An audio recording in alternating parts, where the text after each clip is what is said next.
After more than 34 years, मतलब 34 years के बाद इंडियन एजुकेशन सिस्टम में एक बहुत बड़ा बदलाव हुआ है। और इस बदलाव के बारे में क्या क्या इसका स्ट्रक्चर्स रिवॉल्व हुआ है, इसके बारे में आज हम जानकारी लेने वाले हैं। तो चलिए स्टार्ट किया जाए।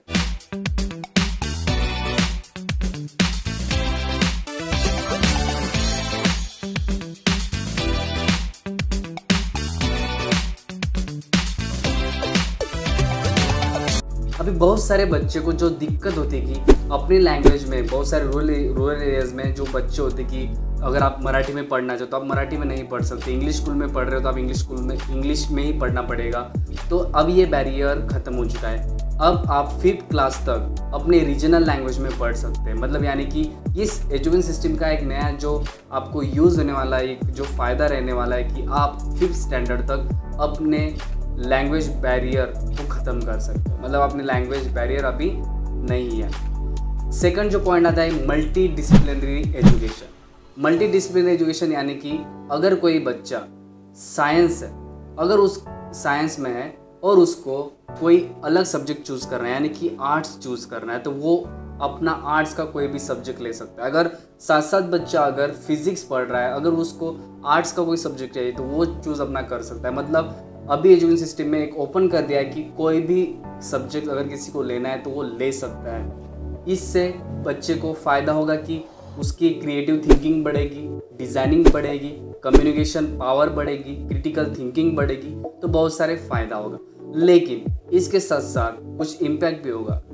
हर एक टीचर्स को, हर एक स्कूल को, गवर्नमेंट बॉडी को काउंसलिंग सेशन भी ऑर्गेनाइज करनी चाहिए। मतलब काउंसलिंग सेशन ऑर्गेनाइज करने से ये फ़ायदा होगा कि बच्चे को अपना कौन सा गोल चूज़ करना है, अपने कौन से सब्जेक्ट चूज़ करने हैं। इसके साथ साथ जो नेक्स्ट पॉइंट जो आता है multiple entry and exit point, यानी कि कोई भी स्टूडेंट अगर अपनी पढ़ाई बीच में छोड़ देता है तो बाद में 2 या 3 साल बाद वो अपनी पढ़ाई वहाँ से कंटिन्यू कर सकता है। तो ये एक फ़ायदा है। अगर कोई भी स्टूडेंट्स है तो जो 2nd या 3rd ईयर से अपनी पढ़ाई छोड़ देता है, मतलब कुछ फाइनेंशियल प्रॉब्लम्स की वजह से या फिर किसी प्रॉब्लम की वजह से अगर वो अपनी पढ़ाई बीच में रोक देता है तो वो पढ़ाई 2 या 3 साल बाद वो वहाँ से कंटिन्यू कर सकता है। तो इसके लिए एक ये सिस्टम बनाया जाएगा, एक क्रेडिट बुक प्रिपेयर की जाएगी और इस क्रेडिट बुक के हिसाब से उसके जो लास्ट सेमेस्टर्स के या फिर जिस टाइम उसने पढ़ाई छोड़ी थी उस टाइम के मार्क्स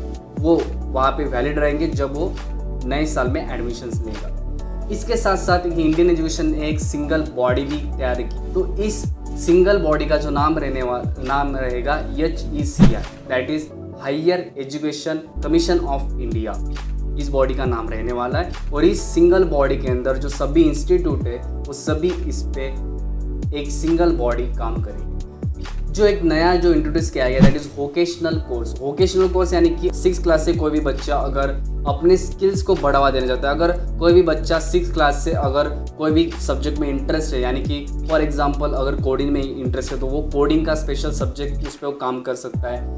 तो इससे जो स्किल्स बढ़ेंगे, अगर किसी बच्चे को कारपेंटर में इंटरेस्ट है और जो भी ऐसे जो स्किल्स है तो वो उस पर बढ़ावा दे सकता है। तो इस वजह से फ्रॉम 6th क्लास जो बच्चा अपने स्किल्स पे काम कर सकता है। इसके बाद जो आता है कि make over of credit cards, यानी कि आपने जो मेक ओवर जो हुआ है, मतलब क्रेडिट कार्ड, मतलब शर्मा जी का बेटा इसको मार्क्स आए, वर्मा जी का बेटा तो इसके मार्क्स आए, तो ये सब चीज़ें अभी यहाँ पे ख़त्म हो जाएगी। आपको स्किल्स पे आपको यहाँ पे ग्रेड्स दिए जाएंगे। मतलब आपका अगर स्किल्स का जो इम्पैक्ट होगा वो भी आपका जो ग्रेड्स होंगे उस पर पड़े। अभी इसमें बोर्ड का भी कुछ रिवॉल्यूशन हो सकता है। बोर्ड एग्जाम मतलब कुछ भी हो सकती है, मतलब for example theory plus MCQ दोनों अलग अलग सेपरेट किए जाएंगे या फिर दोनों को साथ में रख के कुछ प्रैक्टिकल्स इंट्रोड्यूस किए जाएंगे।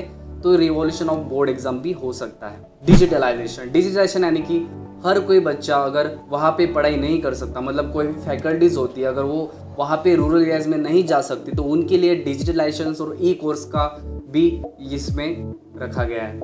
और इसके बाद लोक विद्या, ये जो नया इंट्रोड्यूस किया गया है, तो मतलब अब बच्चे को साथ साथ अपने पढ़ाई के साथ साथ अपने कंट्रीज और कल्चर है उसके बारे में भी वो उसको पढ़ाया जाएगा। मतलब आप जब भी कंट्रीज़ में जाते हो तो अलग अलग कंट्रीज़ में जब जाते हो तो उस कंट्रीज़ में उस कंट्री की कल्चरल और सभी रीजनल भाषाएं वो रीजनल जो एक्टिविटीज़ है सभी वहाँ पे उनको इंट्रोड्यूस की जाती है।